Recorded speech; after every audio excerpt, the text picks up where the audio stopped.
बिस्मिल्लाहिर्रहमानिर्रहीम। अस्सलामु अलैकुम। आज से कोई लगभग 850 साल कबल का ज़माना था जब सुल्तान मुअज़्ज़ुद्दीन, जिन्हें दुनिया शहाबुद्दीन गौरी के नाम से जानती है, वो अफ़गानिस्तान के शहर गजनी में दरबार लगाकर मसाहिबों के हुनर, अक्ल दानिश की बातों, हाज़रीन की हाजिर जवाबियों और गज़लों से ना सिर्फ महजूज होते थे बल्कि तफरीह का सामान मुहैया करने वालों को इनामो इकराम से भी नवाजते थे। एक शब सुल्तान गौरी ने जब अपने दरबारियों और ग़ुलामों को खुश होकर तहाइफ और सोने चांदी के जवाहरात तकसीम किए तो इनमें एक ग़ुलाम ऐसा भी था कि जिसने सुल्तान से मिलने वाले तमाम तर तहाइफ और जवाहरात कम हैसियत तुर्कों, पर्दादारों और उन ग़ुलामों में तकसीम कर दिए जिनकी सुल्तान की दरबार तक रसाई नहीं थी। सुल्तान शहाबुद्दीन गौरी से मिलने वाले बेश कीमत तहाइफ तकसीम करने वाले इस ग़ुलाम का नाम कुतुबुद्दीन ऐबक था। जी हाँ, वही कुतुबुद्दीन ऐबक जिसने हिंदुस्तान में पहली बार किसी मुस्लिम सल्तनत की बाकायदा बुनियाद डाली। यूं हिंदुस्तान में 600 साल तक मुस्लिम हुक्मरानों ने हुक्मरानी की। आज की वीडियो में हम उसी सखी ग़ुलाम कुतुबुद्दीन ऐबक की ज़िंदगी, हालात व वाक़यात, कारनामों और ग़ुलामी से सुल्तान बनने की अजीब व गरीब दास्तान के बारे में आपको बताएंगे। इससे पहले अगर आपने अभी तक ऑब्जर्वर टीवी को सब्सक्राइब नहीं किया तो आपसे गुजारिश है कि चैनल को सब्सक्राइब करते हुए साथ लगे घंटी के निशान पर भी क्लिक कर लीजिए। 1857 की जंग आज़ादी तक तकरीबन 600 साल तक हिंदुस्तान में मुस्लिम हुक्मरानों ने हुकूमत की। हिंदुस्तान में मुस्लिम हुक्मरानी की सल्तनत की सूरत में बाकायदा बुनियाद रखने वाले कुतुबुद्दीन ऐबक थे, जिन्हें दुनिया सखी ग़ुलाम के नाम से भी जानती है। सुल्तान शहाबुद्दीन गौरी से मिलने वाले कीमती तहाइफ तकसीम करने पर कुतुबुद्दीन ऐबक का चर्चा इस कदर हुआ कि सुल्तान शहाबुद्दीन गौरी तक भी यह खबर जा पहुंची। सुल्तान को कुतुबुद्दीन ऐबक की फराख दिली ने इस कदर मुतासिर किया कि उन्होंने कुतुबुद्दीन ऐबक को अपने मुकर्रबीन में शामिल करते हुए तख्तगाह और ऐवान दरबार के अहम काम सौंपे। कुतुबुद्दीन ऐबक ने अपनी बेहतरीन लियाकत से सुल्तान को मुतासिर करते हुए इस कदर तरक्की की कि उन्हें अमीर आखोर बना दिया गया। अमीर आखोर उस ज़माने में शाही अस्तबल के सरदार का ओहदा होता था और इसे बहुत ही अहमियत का हामिल समझा जाता था। ये इंतहाई हैरान कुन था क्योंकि कुतुबुद्दीन ऐबक उस वक्त सुल्तान गौरी के ग़ुलाम थे। उस ज़माने में किसी ग़ुलाम की क्या हैसियत और मर्तबा होता है, अगर आपने फ़िल्म रज़िया सुल्ताना, बाहुबली या फिर तुर्क ड्रामा अर्तुगरुल गाज़ी देख रखा है तो इसका अंदाज़ा आपको बाखूबी होगा, क्योंकि रज़िया सुल्ताना में रज़िया का मुहाफ़िज़ याकूत, बाहुबली में कटप्पा और इसी तरह अर्तुगरुल गाज़ी में हाजा तोरियान ने ग़ुलाम का किरदार ही निभाया है।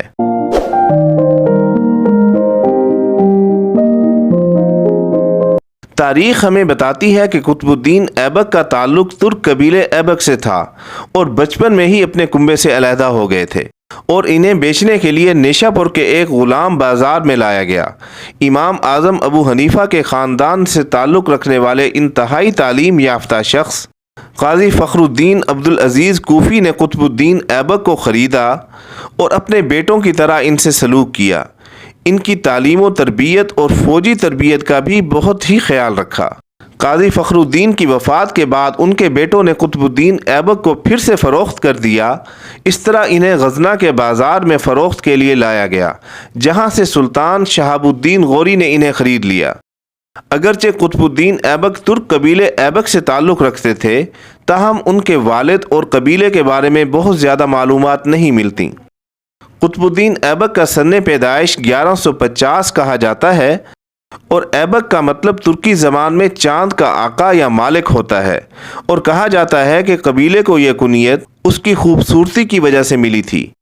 यानी ऐबक कबीले के मर्द व ज़न दोनों ही इंतहाई हसीन व जमील होते थे, लेकिन कहा जाता है कि कुतुबुद्दीन ऐबक का मामला इसके बरअक्स था, यानी वो इतने हसीन व जमील नहीं थे। बहरहाल ऐबक का उरूज बहुत तेज़ी से हुआ और उन्होंने सुल्तान गौरी की तवज्जो अपनी जहानत और काबिलियत की बदौलत अपनी तरफ मबजूल कराई।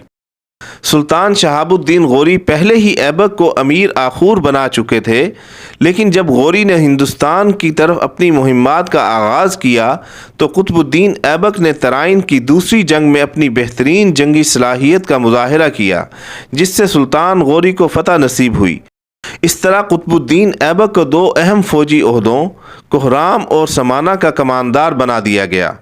کہا جاتا ہے کہ ترائن کی دوسری جنگ میں فتح کی صورت میں قطب الدین ایبک کے سیاسی کیریئر کا آغاز ہوا اور بالآخر سن 1206 میں سلطان شہاب الدین غوری کی وفات کے بعد قطب الدین ایبک دہلی کے تخت تک جا پہنچے۔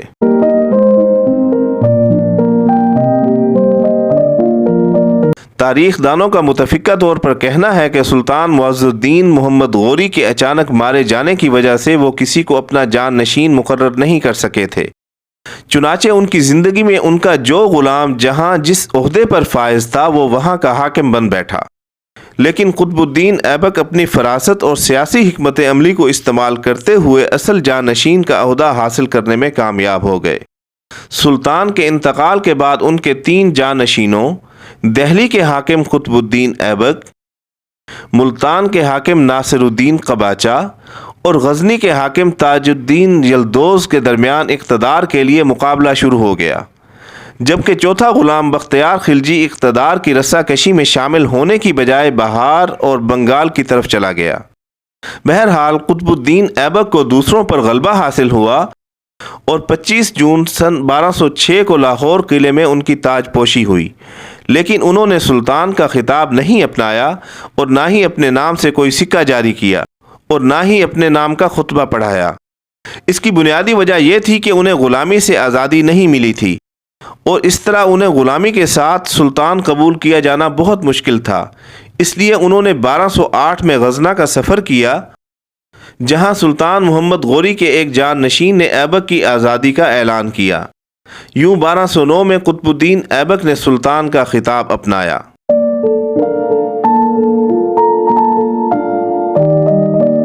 قطب الدین ایبک نے اپنے آقا سلطان غوری کی توسیع پسندانہ حکمت عملی کو جاری رکھتے ہوئے 1193 میں اجمیر اور اسی طرح ہندو ریاستوں سرسوتی، سمانہ، کوہرام اور ہانسی کو فتح کرتے ہوئے قنوج کے راجہ جے چند کو چندوار کی جنگ میں شکست دے کر دہلی کو حاصل کر لیا۔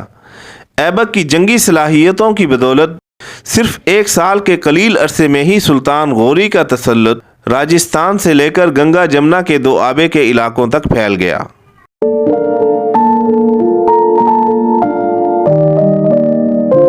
کسی بھی مسلم حکمران کی طرح قطب الدین ایبک کو بھی فن تعمیر میں خصوصی دلچسپی تھی، چنانچہ ہندوستان میں غوری حکومت کی کامیابیوں کی یادگار کے طور پر ایبک نے دہلی میں 1199 میں ایک مینار کی تعمیر شروع کرائی۔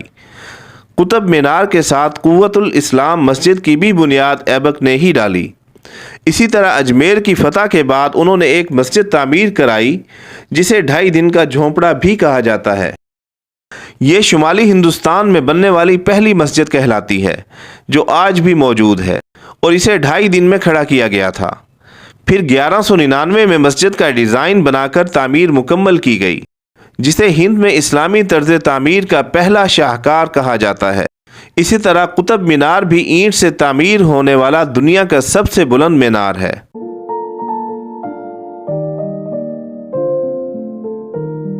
سن 1209 میں سلطان بننے کے بعد قطب الدین ایبک کا زیادہ تر وقت لاہور میں ہی گزرا۔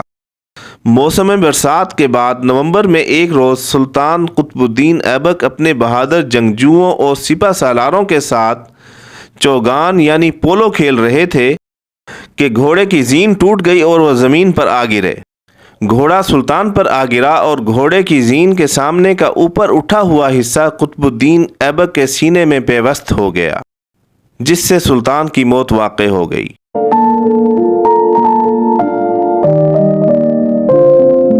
قطب الدین ایبک کو لاہور میں ہی دفن کیا گیا۔